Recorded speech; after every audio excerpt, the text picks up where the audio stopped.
So we're going to go over the major principles that were in the cash cow.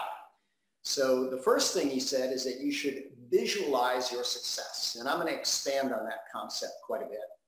The next thing he said is basically you need to determine what you want to trade. After that, you want to pick a champion or a mentor. And then finally, you want to plan your work and work your plan. So let's talk about this visualizing your success.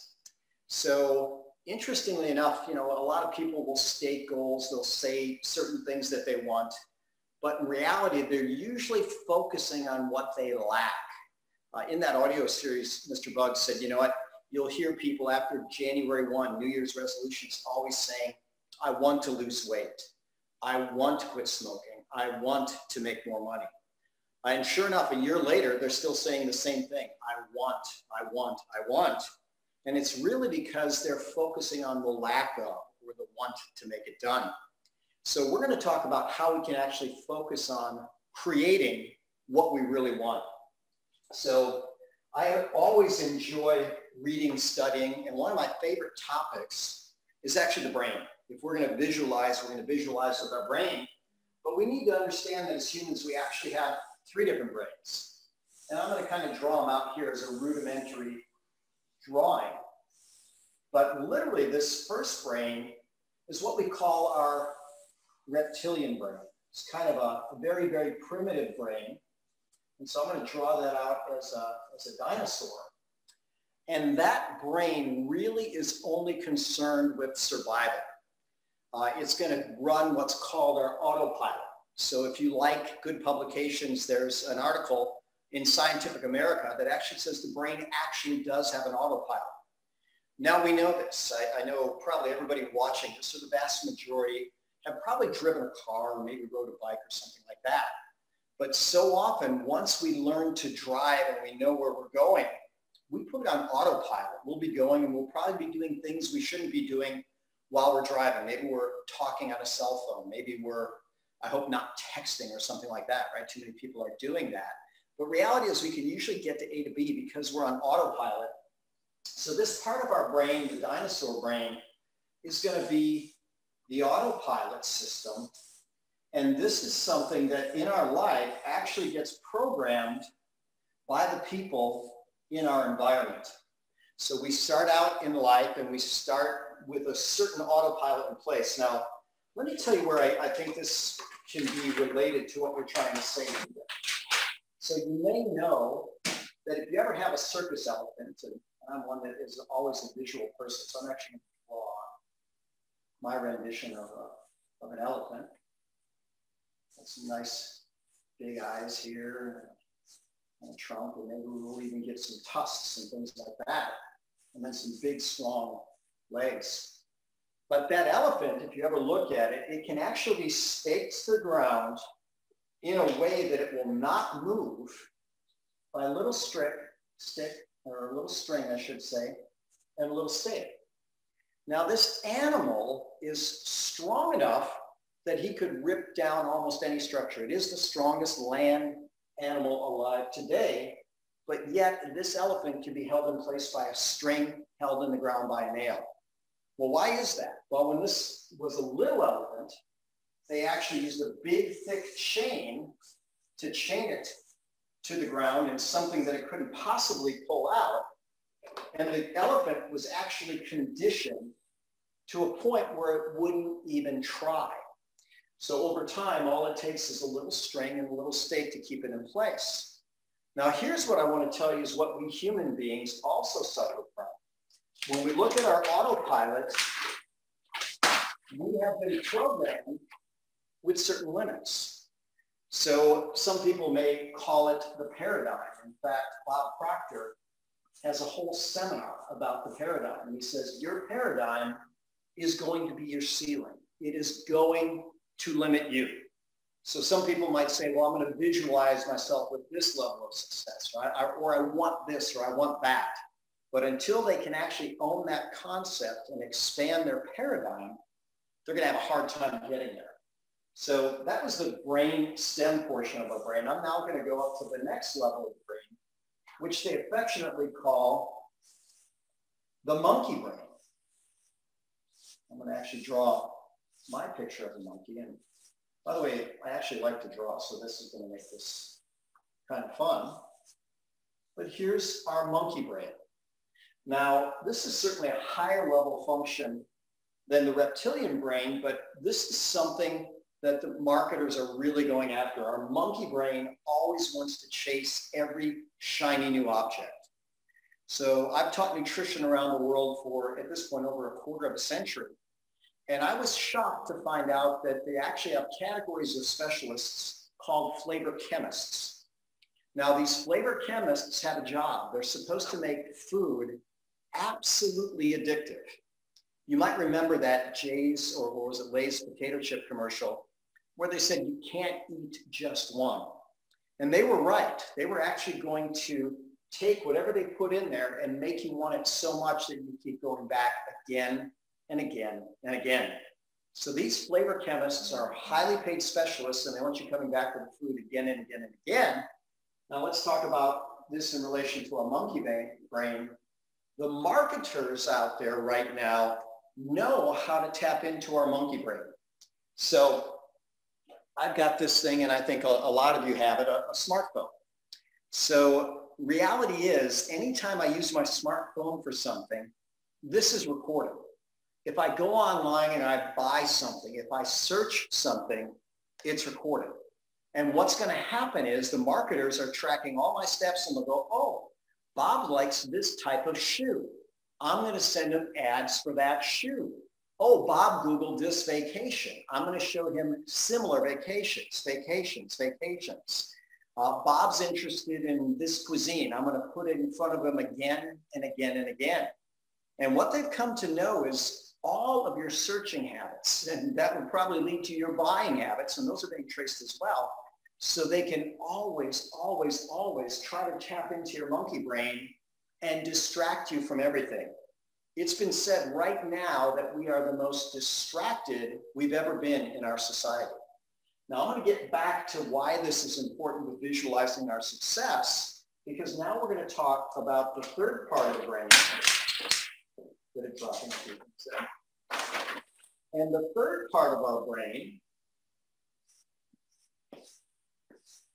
is actually what's going to be called the sage brain, or the human brain.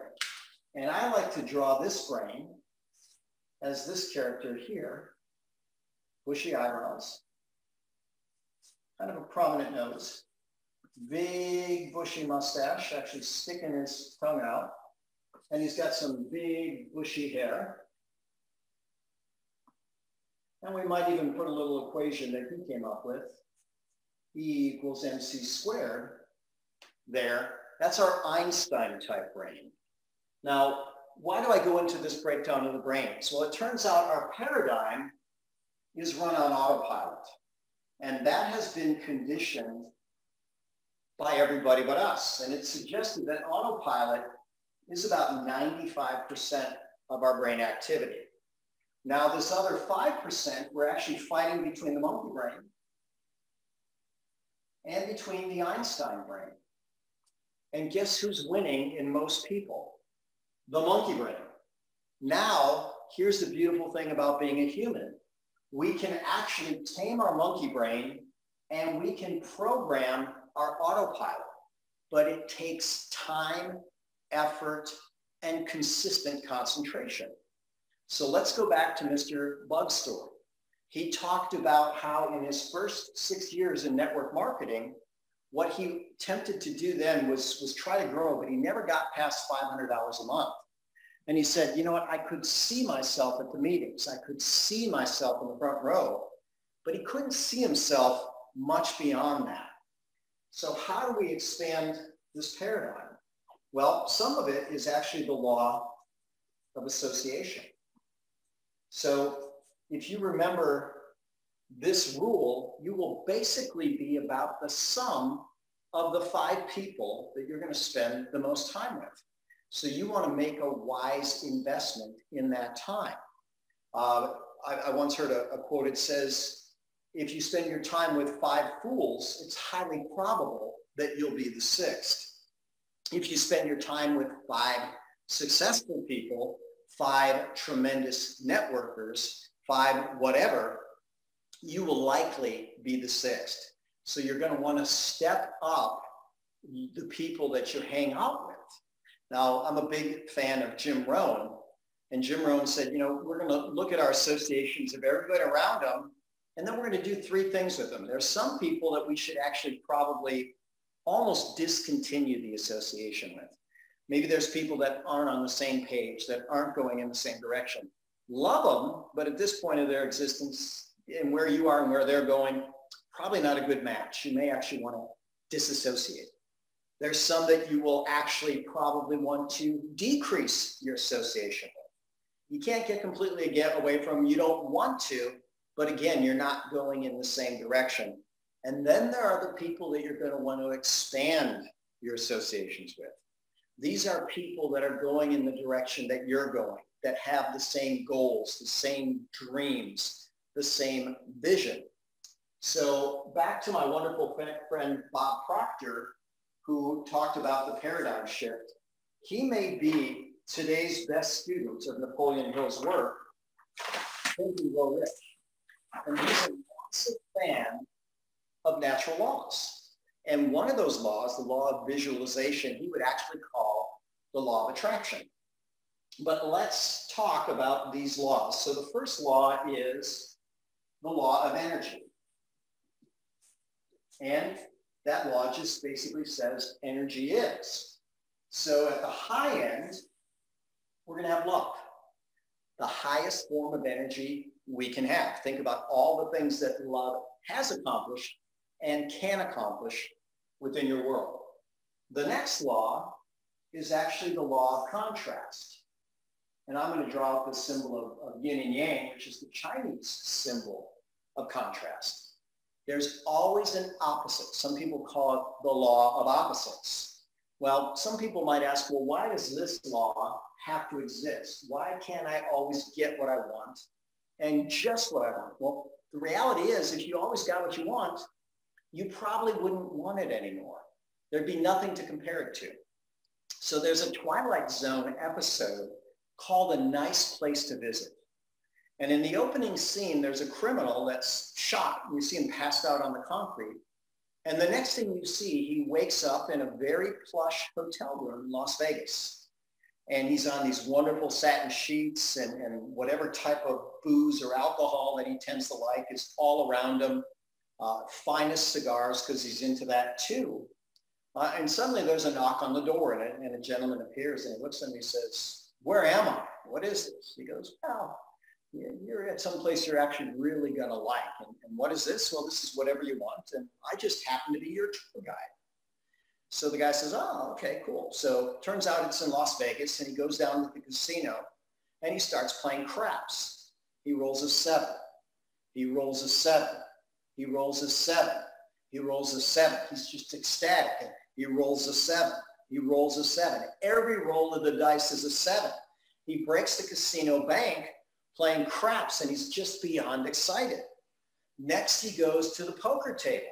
Royal flush, royal flush, royal flush, royal flush, royal flush. Next thing you know, he goes to the blackjack table. 21, 21, 21, 21.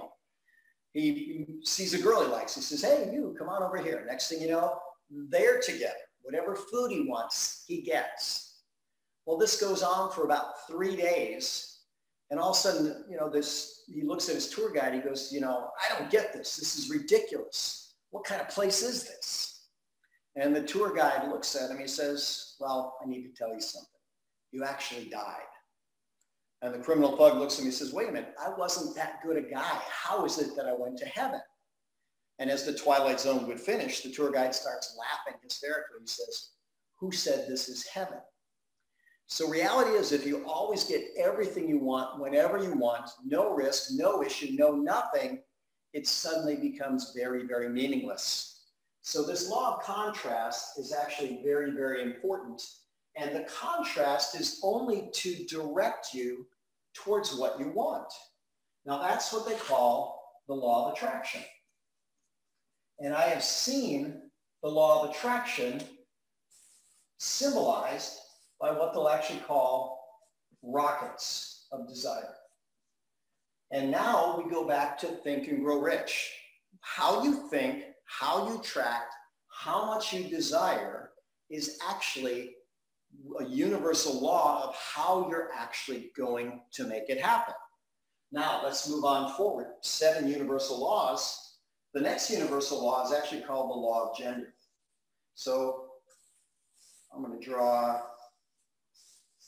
and this is very nice because we just have a beautiful team member, Christelle. I don't know if you're ever going to get a chance to watch this, but she has a beautiful baby girl, and I want to congratulate you, and I know our entire OG family sends you and your entire family love.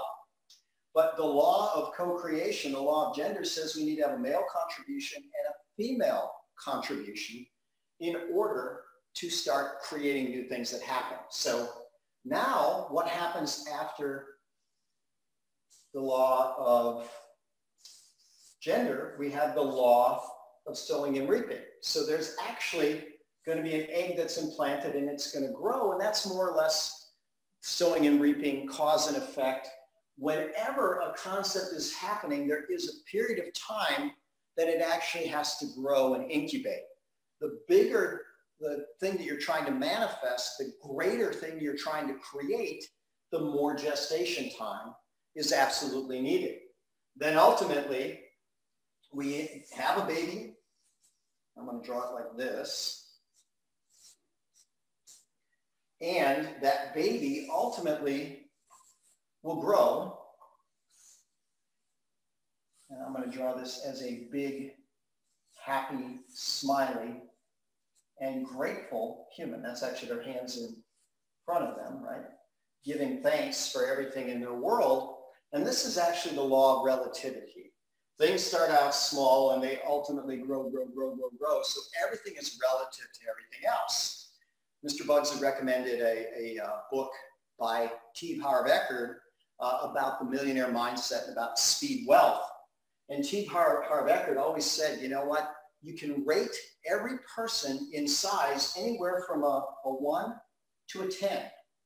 And then you can rate any problem that they're going to experience between a 1 and a 10. So if you're a good solid size 8, a little size 4 problem doesn't mean much to you at all. But if you're a size 1 human, well, even something like a little traffic hiccup can actually throw you way out of balance. It goes back to a Jim Rohn phrase. Don't wish things were easier, wish you were better, wish you were stronger. So now we're going to come full circle with this. Energy is, we have the law of contrast, the law of opposites, which direct us towards what we want. If we set up enough rockets of desire, we can start to co-create. We can get what we sow and what we reap. Ultimately, we're going to give birth to an idea that's going to expand. That's the concept of relativity, which is the 6th law. And the 7th is literally the law of cycles or seasons. And it'll come right back. You'll find out something else that will inspire another desire and start moving you forward. But when Mr. Bugs talks about you get what you picture, you get what you attract, you get what the essence of you is. So Zig Ziglar used to have a progression, and he was certainly one of the all-time classics. He said you've got to be before you can do, and you've got to do before you can have. So you should be a diamond, do what diamonds do, and you'll have what diamonds have. Again, Jim Rohn, one of the greatest networkers of all time, said, listen, if you want to be a millionaire, or billionaire now, right? Just be a billionaire. That's literally the secret.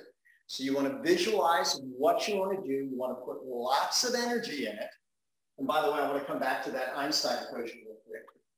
E equals mc squared. Simple math shows that E over c squared equals m. If you put enough energy into something, you ultimately can manifest it as life itself.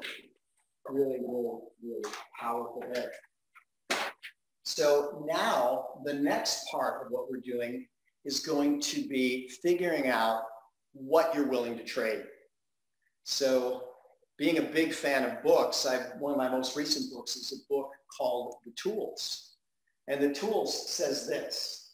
It says you want to actually change your relationship to pain. And it says all pain is relative and can be experimented or experienced in one different way. So if we look at pain, there's an interesting phenomenon. If we run away from pain, the pain seems to chase us and seems to grow. But if we actually go into the pain diminishes. And in fact, often it disappears. And then ultimately we own what was in the pain itself. So the analogy this guy used in the book was actually learning how to body surf off the coast of New Jersey with his dad. He said they'd go out to the Jersey coast in the summer, and apparently the water was very, very cold. Now, having grown up in Milwaukee, Wisconsin, and seeing Lake Michigan, I absolutely understand what cold water is. And he says they'd watch a bunch of people trying to get in the water, and they just basically wouldn't do it. So the first time his dad taught him to body surf, he says, okay, son, here's what we're going to do. We're going to take off on a dead run, and we're going to into the water, and then we're going to swim as fast and as hard as we possibly can. And he says, literally within about 30 seconds, they were acclimated to the water, they were feeling good, and they were absolutely enjoying themselves. By going into the pain, they absolutely reduced its effect and then ultimately owned it.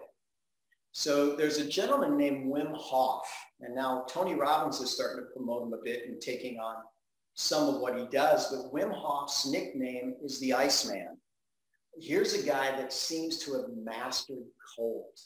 And he actually says, you know what, I don't just tolerate cold. He says, I absolutely love the cold. So I read his book and I thought, you know what, if people can master their bodies that way, why not give it a shot, right? Why don't we see how that works? So I started sticking my hand in cold water every day and my feet in cold water every day. And then last year in winter, we actually had a snowstorm here in Houston, not that common, but it was snowing and there was snow accumulating. And I had my wife, Kelly, just go outside and film me as I did a Facebook Live swimming on that beautiful day. Well, on that particular day, maybe the air was around freezing, 32.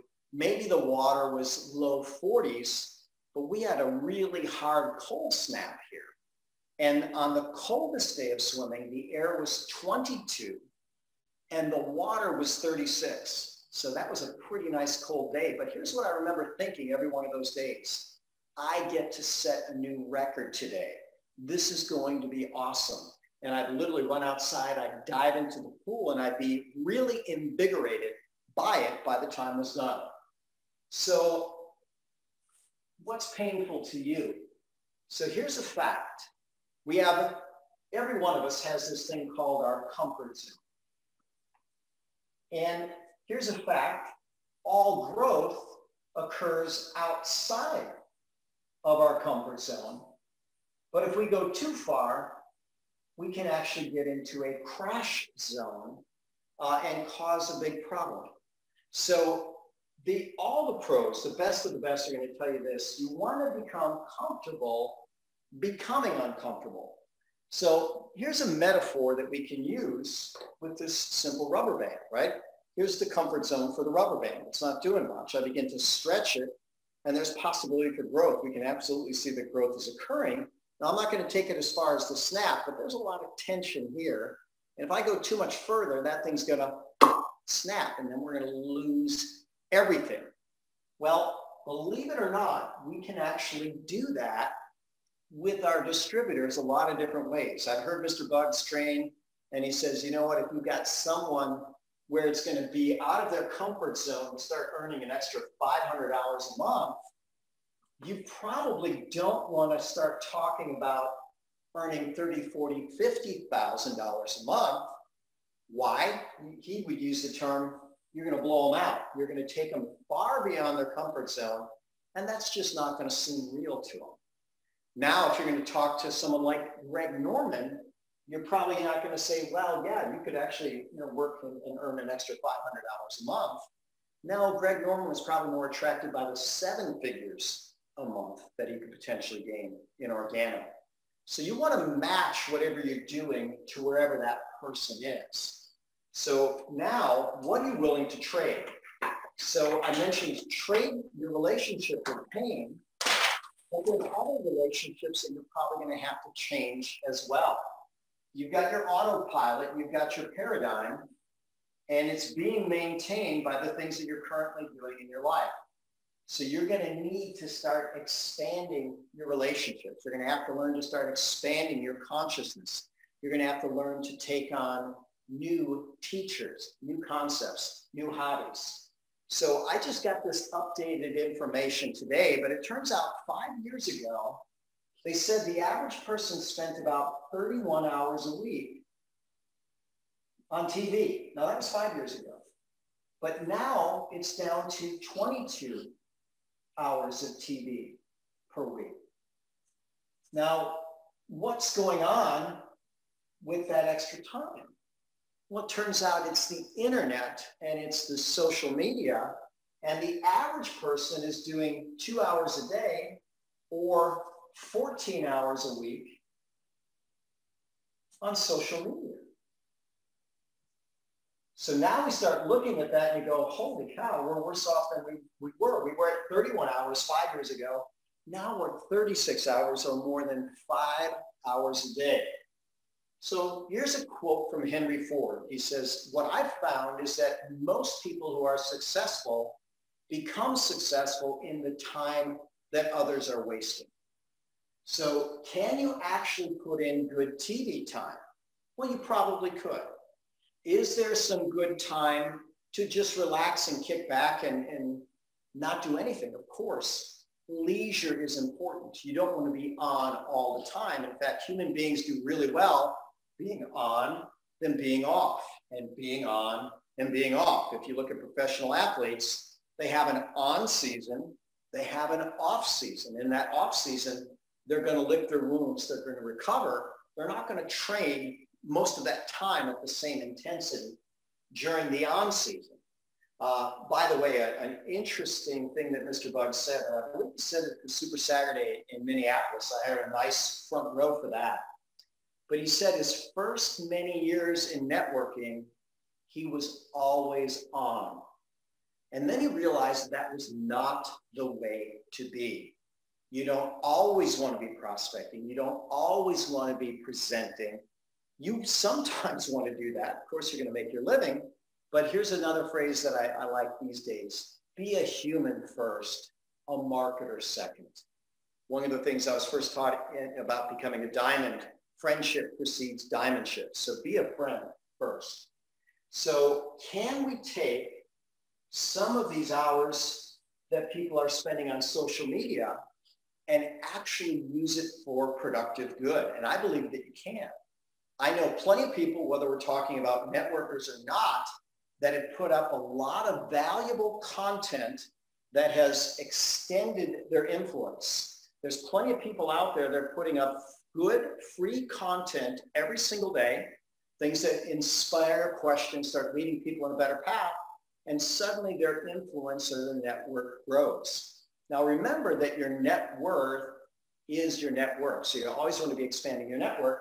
So now let's talk about social media. Is there a way you could use social media to grow? And absolutely you can. Why not be social when you're on social media? Why not connect with people? Why not create common interest? Why not start a conversation? And why not lead them ultimately to a conversation about how you have something that could make their life better in terms of health or wealth? So I literally had a couple of social media conversations today. I'll tell you, one of my tricks has been, I have nearly 5,000 friends in Facebook, and guess what? I send every one of them, or that's my goal, a happy birthday wish a few days ahead of their birthday.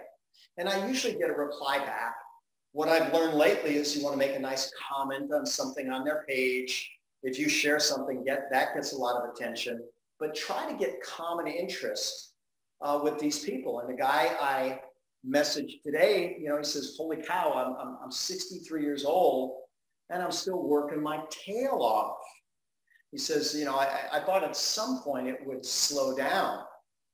And then we had a little exchange and I said, you know what, I'm actually glad I finally figured that out. I connected with some great financial mentors, and they actually shared with me how I can leverage time with a few simple changes and create the life of my dreams. And I'm happy to say now I earn more leveraged income than I actually earn active income. Guess what? We're having a conversation, right? When can we talk? So that is scheduled. And I had a similar conversation with someone else. So you can use social media for really good time, but what are you willing to trade? I'm going to say trade most things that are not moving you towards your goal. Now, we can talk about the book, The One Thing, which is a landmark bestseller. The One Thing by Gary Keller. He says, look, if you want to get big, you've got to get smaller. You've got to focus on one thing. And we need to have one big overriding goal. In fact, I believe it was Good to Great called it a BHAG goal, B-H-A-G, big, hairy, audacious goal, right? Something that's really, really moving you.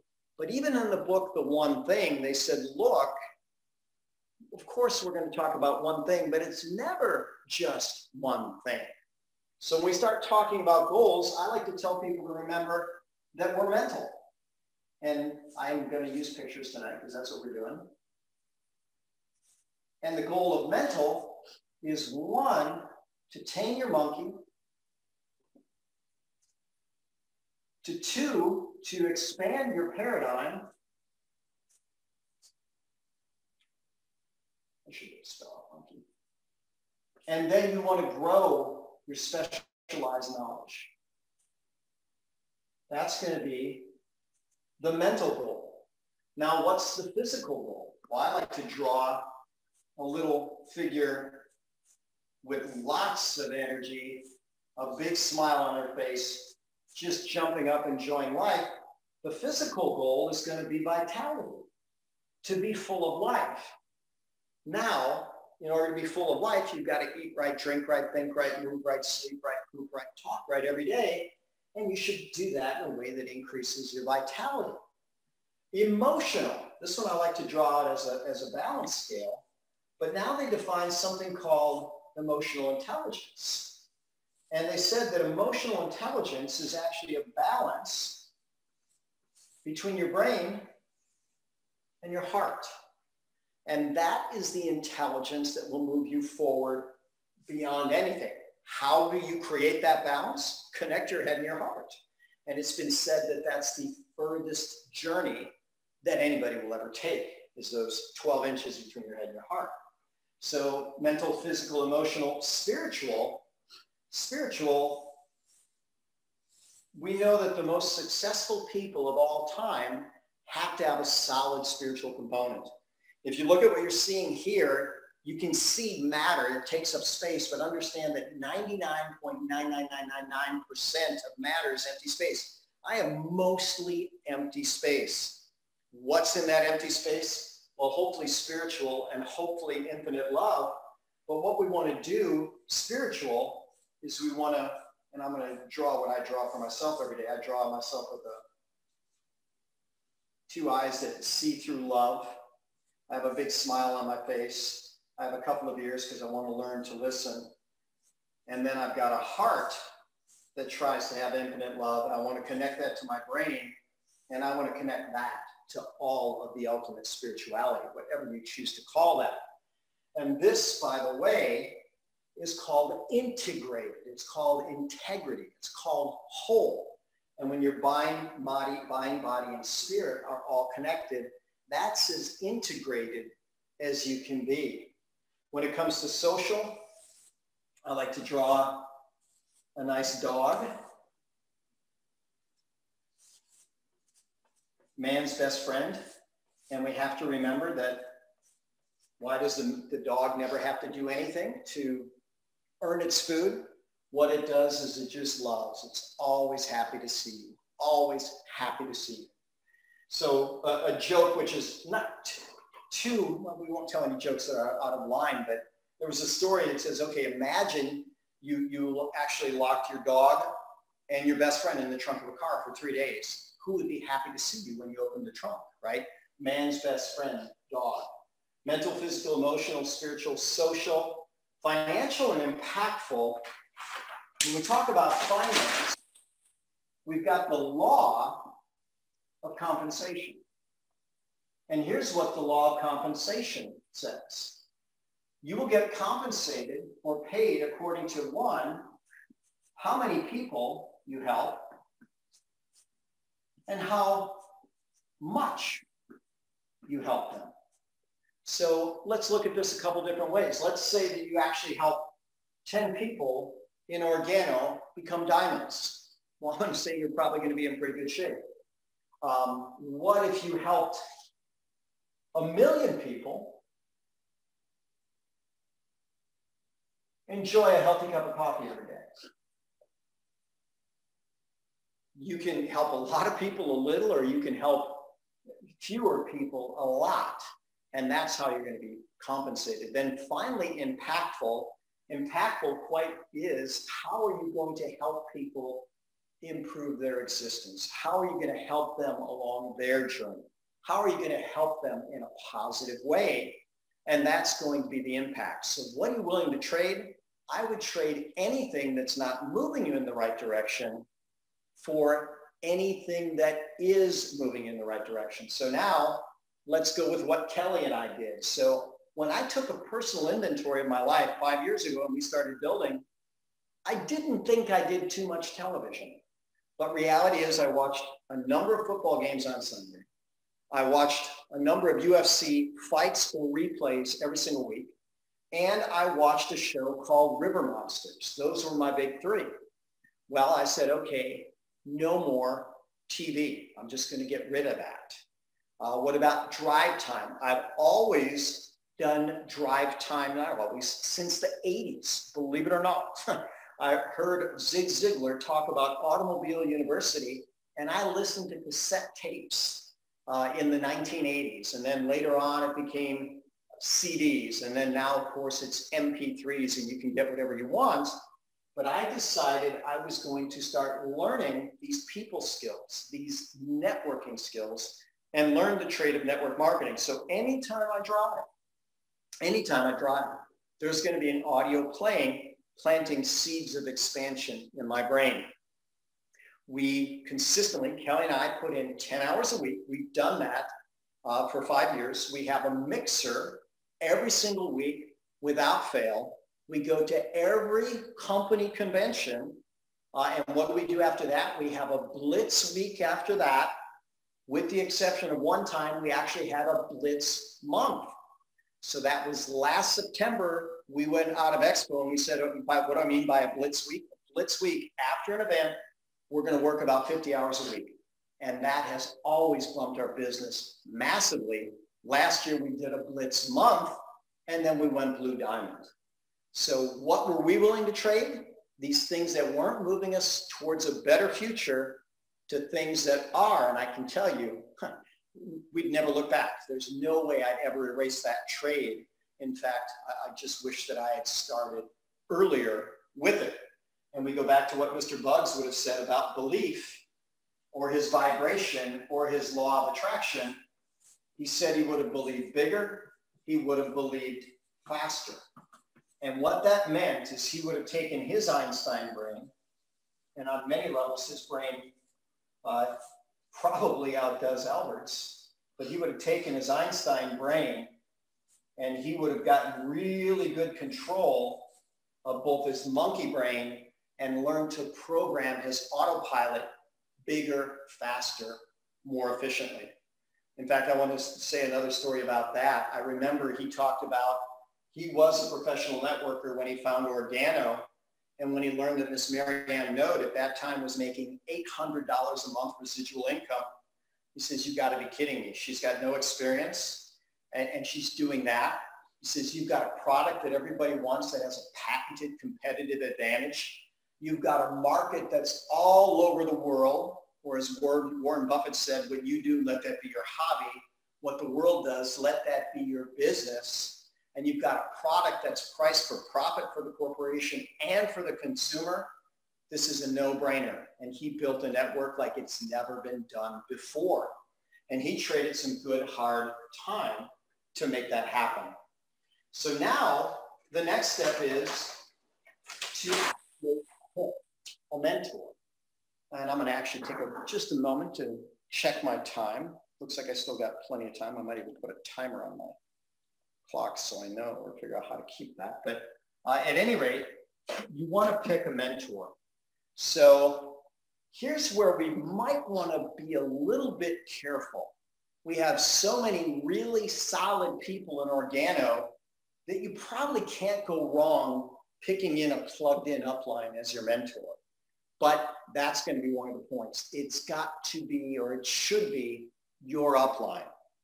And so, you know, what Mr. Buggs said very, very simply, you want to stay consistent within the system. The system is diverse enough that different teams can create their own spin, can create their own personality, can create their own culture.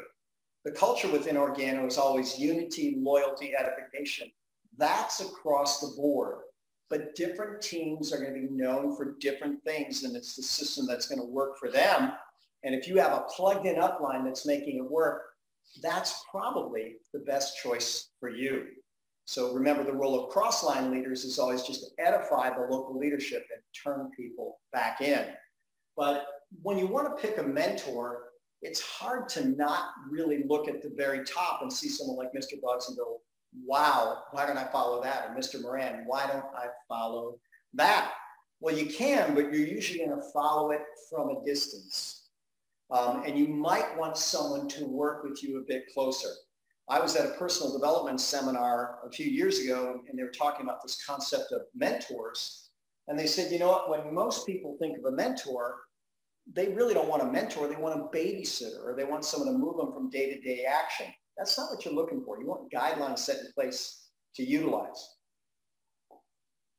But I'm a big fan of one, picking a lead Organo mentor, and that's going to be for social, financial impactful.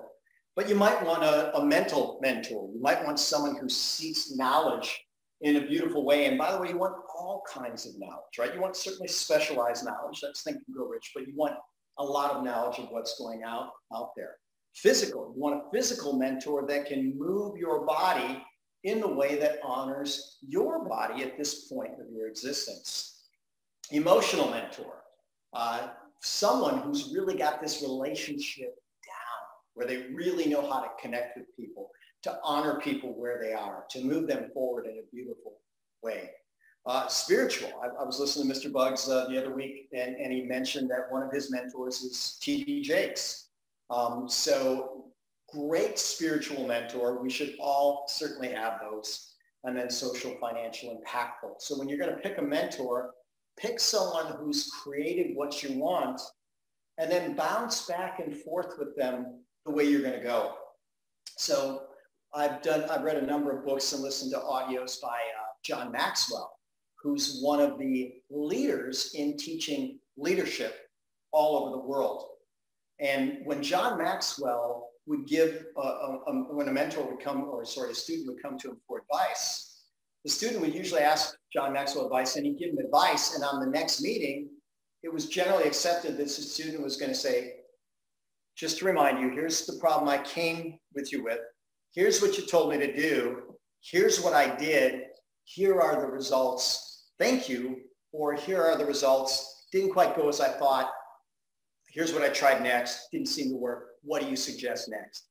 So if you're going to have a mentor and you're actually going to have that person coach you, move you forward, you honor that mentor by putting into play what they've told you to do. And technically you dishonor the mentor if you don't.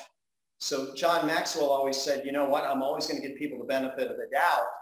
But if I give them a tip that I know to be solid and they don't even try it, we're not going to give too many tips from there.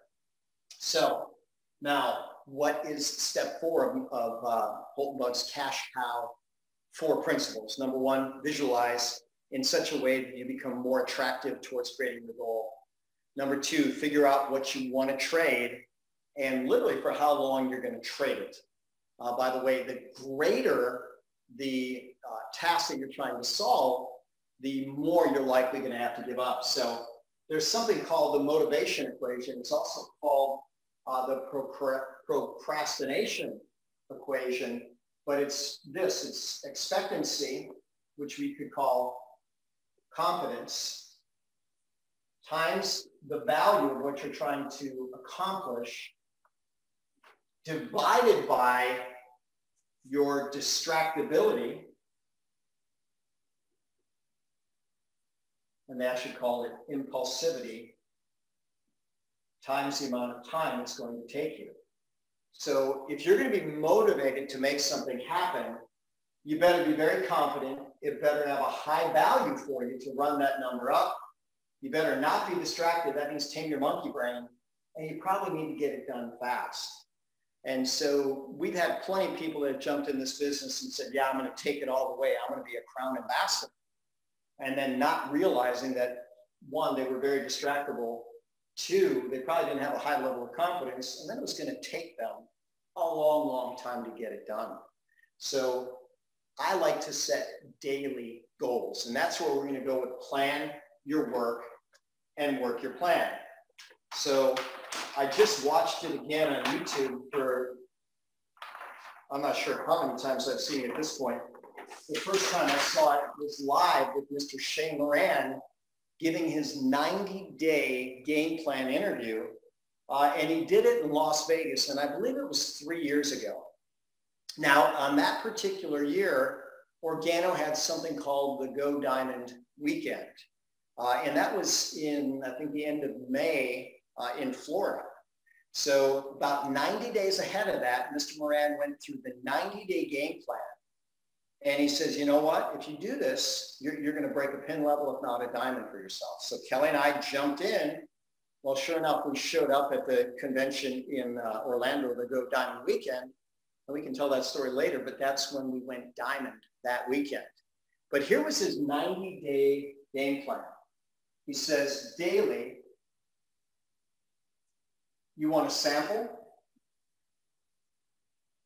at least 2, and you want to follow up. Now, if you're starting day 1, obviously you don't have anybody to sample, but I'll tell you that later on, he said, look, you want to blitz your start. You want to probably reach out to 50 to 70 people your first week, and that's going to fill your pipeline. But every single day, you want to sample and you want to follow up. Ultimately, you're going to create some retail sales out of that. And this is something that you can get paid on every single day. I might want to just take a step back on this as I go into this 90-day game plan. And as networkers, we do really 3 things. 1, we build a customer base. 2, we create a distributor base.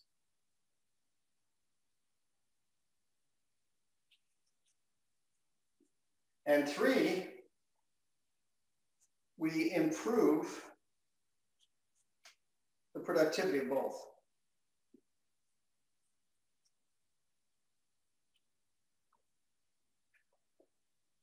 So there are some people that are really, really good at this customer base thing. And we have people in Organo that literally are earning 6 figures a year as a customer base. That is absolutely phenomenal. If you have that talent, great.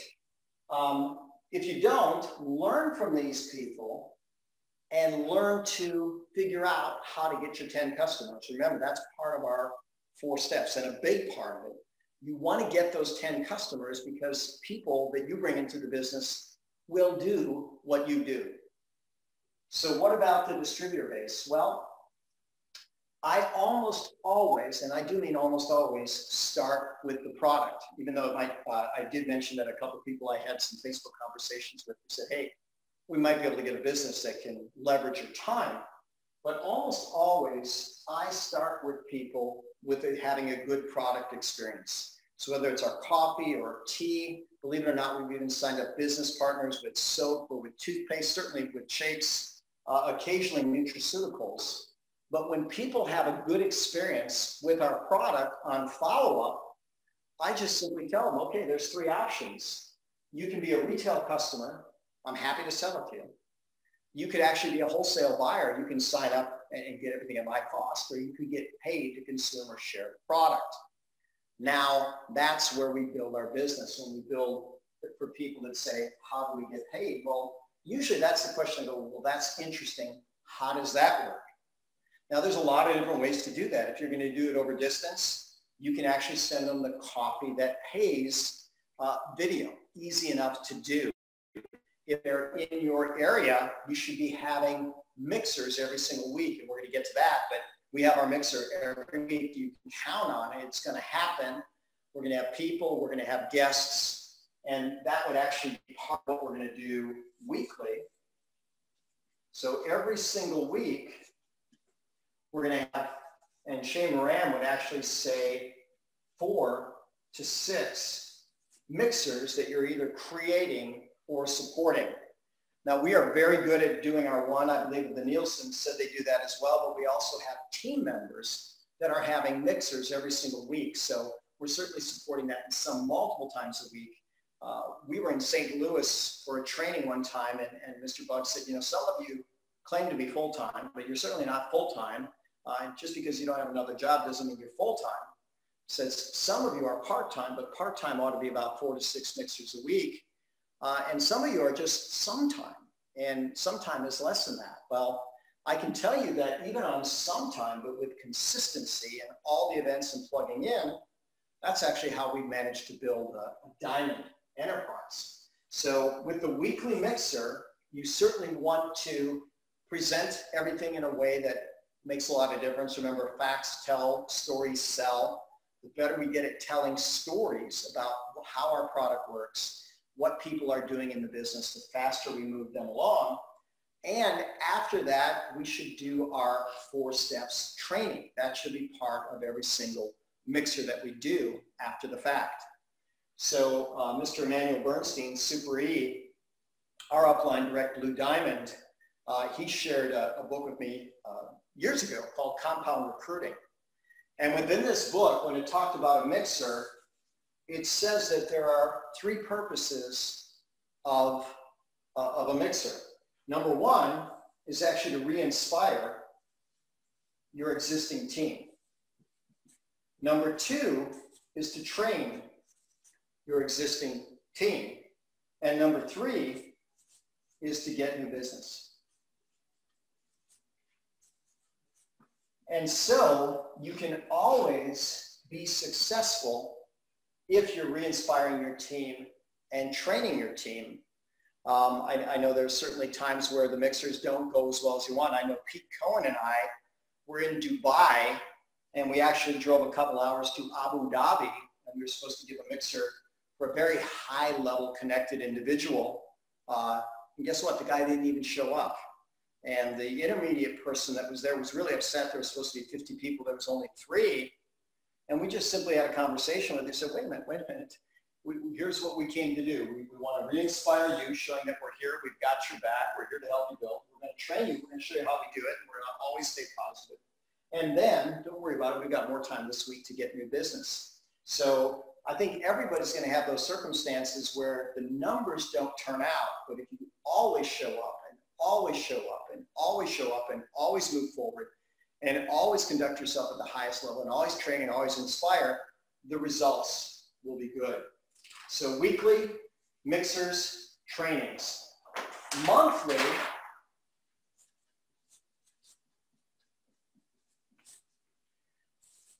there's going to be somewhere around where someone's going to have a Super Saturday,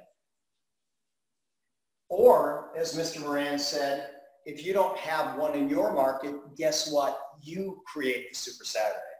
A Super Saturday might just be the best Saturday you've had in a while. It might be 20 people, 30 people, 40 people. As you start building and growing the momentum, it goes on from there. You certainly want to support that. And they mentioned the first Saturday of every month, they wanted to make a global CJM day or a global mixer day. So everybody, every team commit to supporting a mixer on that particular day. Now we move on to quarterly. And where are we going to go with the quarterly? Well, every quarter there should be a big event. So we've got Expo coming up. And if you listen to all of Cash Cow, I'm going through the 4 major principles. Become attractive in the way you visualize your success. Take advantage of the law of attraction. Determine what you're willing to trade and make the trade. Pick a mentor, follow what works, and then finally plan your work and work your plan. As part of that plan is going to be every single event that you qualify for. So Mr. Bugs in Cash Cow just quite simply said he built his business always from event to event to event to event. Our direct upline, Blue Diamond, Mr. Emmanuel Bernstein, he built from event to event to event to event. And he taught us to build from event to event to event to event. And so one of the things they told us, if you get 100 people at an event, that's when you'll go diamond. And guess what? We got 100 people go diamond weekend 3 years ago in Florida. That's when we went diamond. Never look back. Always build from event to event to event to event. Now that's going to give you 2 quarters of the year. What about the other 2 quarters? Well, there should be an elite diamond hosting a Super Saturday somewhere near you.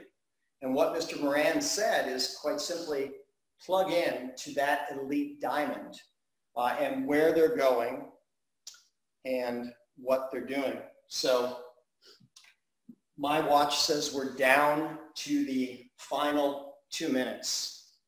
So I actually want to say a couple things about this. Mr. Bugs somewhat ended Cash Cow somewhere near the end. He told what was used to be a Hindu parable. And they said there was a time where all men were somewhat godlike, and then ultimately the ultimate God got very upset with them for not really acting like it. So they decided they were going to hide man's divinity. And they said, I know, we'll just put it deep into the ocean where no one will ever find it. And they said, no, someone will actually find a way to get down there and they'll dig it. They said, well, we'll put it up on the highest mountain and for sure no one can get there. And they says, no, man will ultimately climb the highest mountain. And then they got together and said, well, wait a minute. I know, we'll put it deep inside man because he'll never find it there. Well, I thought that was a great way to end Cash Cows because within all of us are all the treasures that we ever want. And if we can tap into that, if we can be integrated, if we can get the same business partner that Mr. Bernie Chua had, which he said his first business partner was God Almighty, if we're okay calling that, then you're going to have success. So improve your vibration or your attraction, determine what you're willing to trade and trade it, pick a mentor and follow what works, plan your work, work your plan. As I like to finish, I'm Dr. Bob Rakowski, knowing that we can all be happy, healthy, and successful. Good night, and God bless.